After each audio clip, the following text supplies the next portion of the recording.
가만있어 내 이름을 잃어버렸네. 동서문화로의 신용철. 동서문화로의 신용철입니다. 추석 지나고 나서 이제 날씨가 아주 가을로 접어들었습니다. 오늘은 전쟁과 함께한 중학교 3학년, 그래서 1951년에서 53년까지 그걸 살펴보겠습니다. 그런데 들어가기 전에 하나 이제 제가 말씀드릴 것은, 지난번에 우리 고향 내촌을 할 때 엄현리라고 했습니다. 근데 그게 한자로 쓰면 문득 엄자이기 때문에 엄현리라고 했는데, 우리가 통상적으로 발음을 해서 부를 때는 엄현리라고 보통 부릅니다. 그래서 우리가 잘할 때 엄현리라고 썼지만은 일반적으로 엄현리라고 부릅니다. 그러니까 그 문제에 대해서 의아하게 생각하고 또 조언을 주신 분들에게 그렇게 이해해 주시기를 바랍니다. 물론 우리가 음으로서 음열리로 부릅니다. 근데 한자로는 문득엄자를 씁니다. 그러면 사실 제가 다닌 중학교를 얘기하는데, 그 중학교는 시골에 있을 뿐만 아니라 또 그 시기에 공부한 내용이라든지 그런 거를 봐서 아주 대단히 부끄럽게 생각하는 학교입니다. 그래서 제가 자랑스럽게 학교를 얘기하는 것이 아니고, 오히려 그 전쟁통에 우리가 얼마나 어렵게 소박하게 다녔는가, 그런 거를 생각해 봅니다. 공부하지 않은 중학교 1년 반 동안을 생각해 봅니다. 저는 50년 6월 초에 입학을 해서 3주 3주 동안 다니고 나서 6.25 전쟁이 났습니다. 그리고 우리 고향은 1년 동안 전쟁터였기 때문에 1951년 6월에 와서야 수복이 됐습니다. 그래서 서울에 입학했던 중학교를 다니지 못하고 51년 11월 26일에 우리 고향의 신설중학교로 입학을 합니다. 그러니까 무려 중학교 입학한 지 1년 반 만에 중학교를 옮겨서 시골로 다시 입학을 하게 됩니다. 그 학교 이름이 양주군, 지금은 남양주시인데 광동중학교입니다. 그런데 그 입학할 때 교장 선생님이 면접 때 그분 말씀이, 너는 2학년으로 입학을 해라. 그래서 깜짝 놀라서 제가 왜 2학년으로 입학을 합니까? 그러니까 너는 작년에 서울에서 중학교 1학년을 입학했으니 2학년은 들어와도 된다.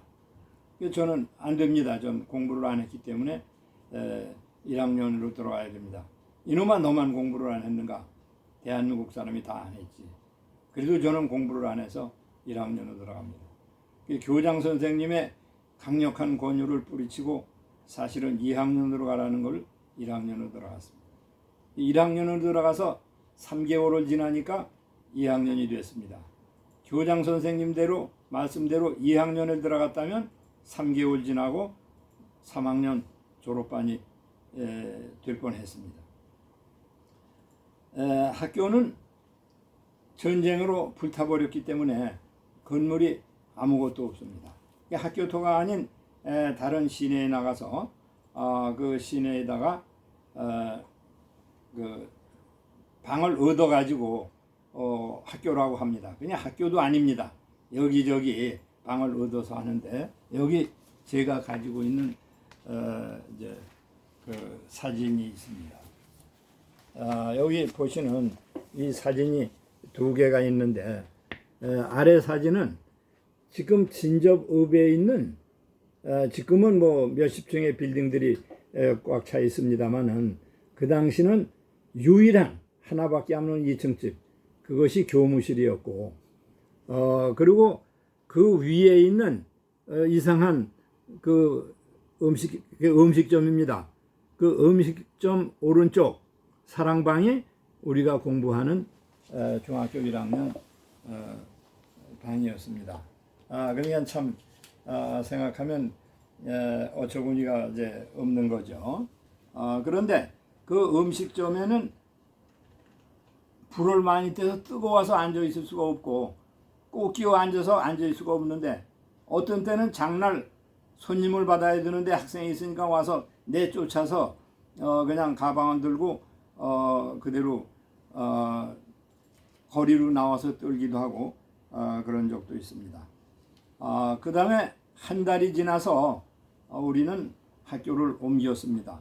어디로 옮겼느냐 하면 바로 광릉의 제실로 옮겼습니다. 광릉의 제실이라는 건 능참봉이 있던 데입니다. 그러니까 이것은 우리가 요즘 사진입니다만은 광릉입니다. 세조대왕릉인 광릉이고 그 광릉을 지키는 능참봉에 있는 그 제실입니다. 여기가 바로 우리가 그 교실이었습니다. 그 옆에 요 하얀 요쪽은 교무실이었고 그래서 그런데 이 광릉숲은 여러분들이 가보셔서 잘 아시지만은 그 몇 아람들이 나무들이 그냥 잣나무, 전나무, 소나무들이 줄지어 사열하고 서 있는 아주 유명한 산림 아닙니까? 그래서 거기를 걸어가면 그냥 겨울인데 눈이 그냥 위에서 쏟아지기도 하고 그래서 진저리를 쳤지만은 그것이 얼마나 멋있는 것인가 하는 것은 그때는 몰랐는데 지금 생각합니다. 그때 그 지역에는 큰학새가 살았습니다. 이것이 큰학새 박제의 사진입니다.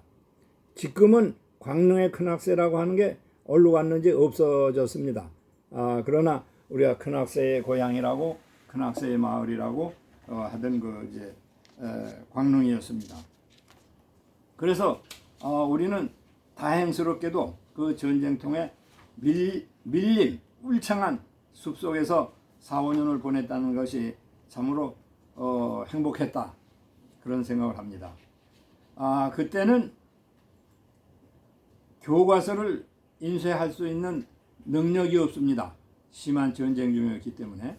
그래서 미군이 보내준 종이로 교과서를 인쇄를 했습니다. 여기 그 교과서가 있습니다. 이것이 조그맣죠. 그런데 왜 그것이 의미가 있냐 하면 여기에 영어로 있습니다. 미국 사람이 보내준 종이로 이 교과서를 인쇄를 한다 하는 문교부 장관 백낙준의 그 말씀이 있습니다. 뒷장 쪽에는 우리말로 된 것이 있습니다. 그러니까 얼마나 우리가 어려웠는가. 국어책을 인쇄할 돈도 없어서 이것을 미국 사람이 보내준 거를 했다 그럽니다. 그러면 그 당시 거기서 공부를 할 때 이게 그 사진의 한 모습입니다. 네. 그래서 이 구퉁이 이쪽에 있는 그 모습이 제 모습입니다. 이미 그 중에 반은 세상을 떠났습니다. 그리고 이 학교를 설립한 분은 유명한 그 스님인 운호 스님이었고 그 당시 실제 우리 중학교의 교장 선생님은 그 임업의 대단한 전문가였던 정계율 교장 선생님으로 광동 산림고등학교를 나중에 이제 만들었습니다. 그래서 여기에 그 사진을 보면 왼쪽에 있는 분이 운호 스님이고 오른쪽에 있는 분이 교장 정계열 선생입니다. 이 두 분들은 학교 안에 공적비가 전부 세워져 있습니다. 그러면 그 다음에 우리 학교의 모습을 한번 생각해 봅니다. 잡초 우거진 폐허입니다. 전쟁으로 불탔고 잡초가 우거져서 사람들이 와서 거기다 농사도 짓고 그런 데로 옮겨야 됩니다. 그래서 학교를 옮기는데 우선 옮길 사람도 없고 돈도 없고 능력도 없습니다. 그래서 학생들이 중공군이 숲속에다가 만들어 놓은 방공호를 헐어서 그 방공호를 가서 우리가 둘러 미고 오기도 합니다. 이제 그래서 이제 그런 사진